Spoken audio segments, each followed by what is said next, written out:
Oi, gente, tudo bem com vocês? Espero que sim. Eu sou Vinícius, estudante de Geografia no Instituto Federal Sul de Minas, pelo campus Poços de Caldas, e também bolsista do PIBID. Estou aqui para ajudar vocês hoje na semana 4 do PET 4 do segundo ano do ensino médio. Vocês encontram ele lá na página 154.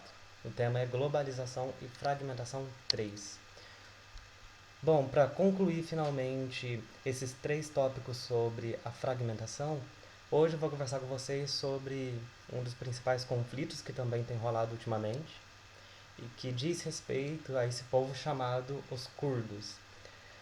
Bom, eles estão localizados aqui, nessa região do Oriente Médio, entre a Turquia, a Síria, o Iraque, o Irã e também a Armênia, aqui é a localização no mapa geral. E compreende então um povo de aproximadamente 30 milhões de habitantes. E os motivos desse conflito se dão porque esse povo, os curdos, eles querem a independência territorial e política desse território que eles ocupam aqui no Oriente Médio.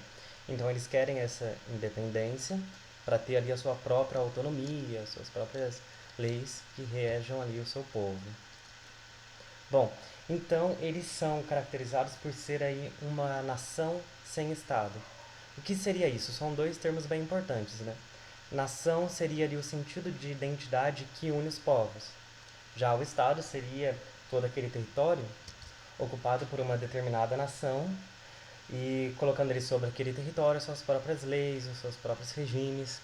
E é isso. Então, os curdos, eles são aí a maior nação do mundo e que não possui um Estado. Bom, então, mas assim, quem são os curdos? Eles são citados ali desde a antiguidade pelo historiador grego chamado Xenofonte. Depois eles aparecem ali nos escritos de Marco Polo, no século XIII. E também vão aparecer ali em livros árabes da Idade Média.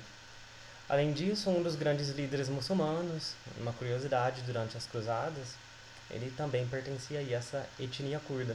Aqui, nesse mapa ao lado, a gente vê as principais etnias do Oriente Médio.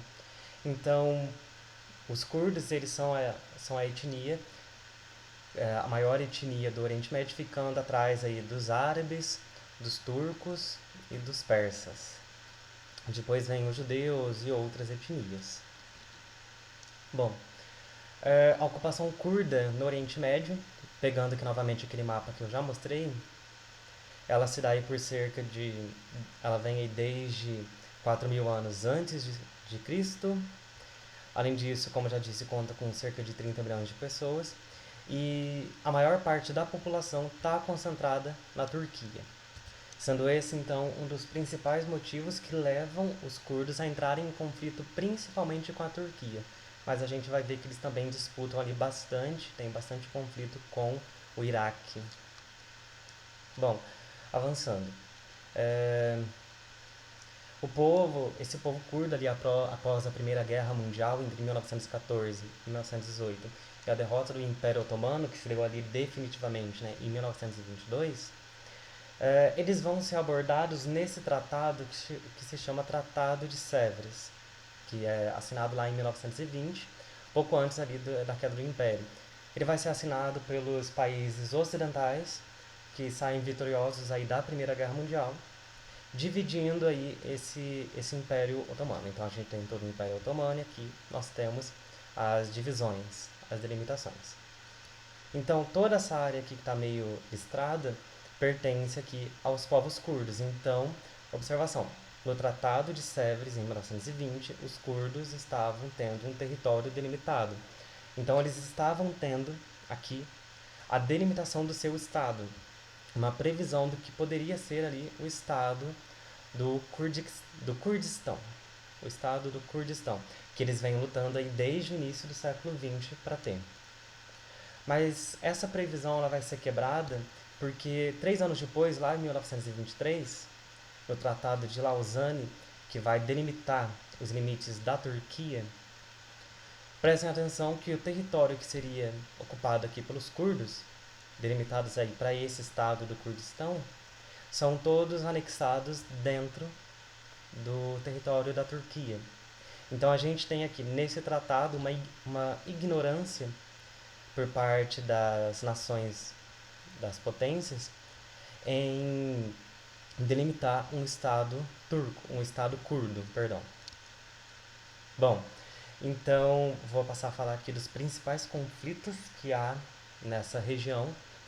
E um dos principais conflitos aí mais marcantes do povo curdo vai acontecer ali quando há a guerra do Irã contra o Iraque, em 1980 e 1988. Então, o povo curdo ele ocupa mais ou menos essa região que eu estou aqui apontando com a seta. Bom, nessa época a gente tem um grande conflito entre o Irã e o Iraque, que vai envolver armas químicas, ataques de armas químicas. Nesses ataques, passou o mapa, um monte de curdos vão acabar é, sendo colocados no meio dessa guerra, além de que, vendo a fragilidade do povo curdo, eu estou falando turco, né, mas é curdo, são nomes parecidos, vendo aí que os povos curdos, então, eles estavam aí no meio dessa guerra, a Turquia aproveita para intensificar os ataques a esse povo. Mas por que principalmente com o Iraque e com a Turquia, falando aqui sobre o Iraque, que os curdos têm uma grande rivalidade? Eles ocupam essa terra que está aqui em laranja no mapa, onde eu estou apontando com a seta. Então aqui, o controle curdo é uma região que não tem autonomia territorial, ou seja, eles não têm ali suas próprias leis, seus próprios comandos. O povo ele ocupa essa terra, mas essa terra não pertence a eles. E ela é uma área que é disputada aí pelos árabes xiitas e que predominam aqui no país. Toda essa região que está com essas manchas mais escuras, com essas manchas cinzentas, são fontes de petróleo, são campos de petróleo. Então percebam que os curdos eles ocupam uma vasta extensão, uma boa parte desses campos de petróleo que estão localizados ali no Iraque. E é claro que o Iraque não quer ceder esses campos. Aliás, porque o petróleo é uma das principais fontes de lucro aqui para eles. É uma região muito produtiva, o Oriente Médio no geral, especialmente aqui no Iraque.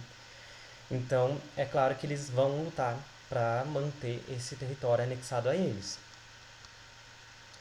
Bom, mas o Iraque ele vai acabar aceitando ali uma delimitação de limites oficiais para a ocupação do povo curdo, que vão acabar sendo batizados aí de governo regional do Kurdistão.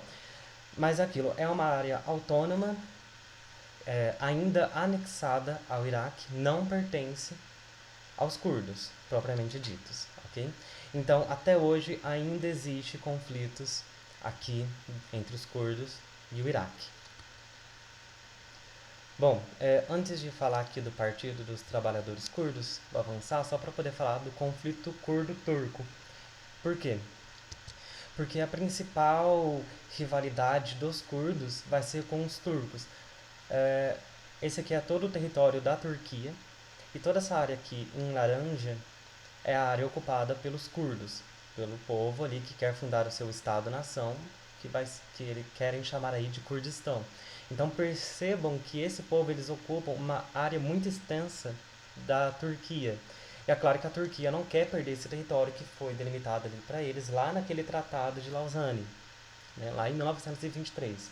Então, até hoje há uma grande resistência em combates violentos, são combates bem sangrentos, entre a Turquia e os curdos. Aqui do lado, eu coloquei umas notícias referentes a esse ano, 2021, sobre esses conflitos. Então aqui, Turquia prende 718 pessoas por supostos vínculos pró-curdos. O procurador pede proibição de partido pró-curdos na Turquia. E Operação Turca mata líder militar curdo sírio. Então a gente ainda tem grandes conflitos acontecendo nessa área justamente por conta da, da não aceitação e não reverência dos turcos para com os curdos. E essa não reverência, essa não aceitação dos curdos por parte da Turquia resulta aí, por exemplo, na proibição do ensino da língua curda nas instituições de ensino. Então é proibido. E a Turquia ela vai reagir violentamente a luta armada mesmo, contra o Partido dos Trabalhadores Curdos, que é tido aí como um grupo terrorista, como um partido terrorista, porque eles vão acabar atuando muitas vezes por meios aí de carros-bombas e também por atentados públicos contra os governos. E como eu disse, principalmente contra a Turquia. Porque são 14 milhões de curdos que habitam o território da Turquia. E eles são sempre em conflito com a Turquia. Para finalizar a explicação, devido a esse caráter terrorista desse grupo, do o Partido dos Trabalhadores Curdos, ou PKK, isso impede o reconhecimento internacional, ou seja, por parte das grandes potências, de um estado do Kurdistão, de um estado dos curdos, justamente porque isso aí violaria as diretrizes, as leis, os direitos humanos. Bom, além disso, essa é uma região muito disputada, essa região ocupada pelos curdos, justamente porque ela empreende ali nos seus limites, nessas áreas, recursos naturais, como eu já citei o petróleo, que é uma das principais causas desse conflito contra o Iraque, dos curdos, por parte dos curdos, e também uma região onde há muitas nascentes de água. E a gente sabe que o Oriente Médio ele é uma região onde esse é um recurso que é mais escasso. Ele não é tão abundante. Então, onde tem água, sempre vai haver conflito. Onde há recursos, há conflitos. Então, juntando todos esses fatores e também somando aí a falta de influência política por parte dos curdos, afinal eles não têm uma nação, quer dizer, eles não têm um estado, né? Eles não têm um território para chamar de seu, eles estão apenas ali ocupando territórios que são anexados a outros estados, a outros países. Isso faz com que as potências ocidentais, juntamente com aquele fator mais terrorista do partido deles, do partido dos curdos, isso faz com que essas potências ocidentais não deem a devida atenção e ignorem essa luta curda em busca do seu território. Aqui então eu termino a explicação e lá na página 156 vocês encontram as atividades. A questão 1 e 2 são bem simples, vocês vão assinalar aqui a alternativa correta a respeito dos curdos, ok? A respeito dos curdos, quem são os curdos e alguns outros detalhes que estão todos aqui explicados no vídeo e também que estão lá no PET. A questão 3 é para vocês assinalarem justamente o grupo étnico que está sendo tratado aí no enunciado. Na questão 4 vocês vão colocar os motivos com suas próprias palavras sobre o porquê que os curdos não têm um estado próprio. Além disso, na questão 5, vocês vão colocar: a questão curda é um dos principais temas do Oriente Médio. Quais são os países que a população curda se faz presente? Então, no PET eles estão citando apenas 4, mas atualmente eles ocupam 5 territórios. Então, quais são esses países? E na última questão, em qual país encontramos a maior presença de curdos? Ok? Então é isso, eu espero que vocês tenham entendido. Qualquer dúvida que vocês tenham tido, perguntem aos seus professores, estão aí para auxiliá-los. Então eu vejo vocês na aula da semana 6 e então até mais, obrigado.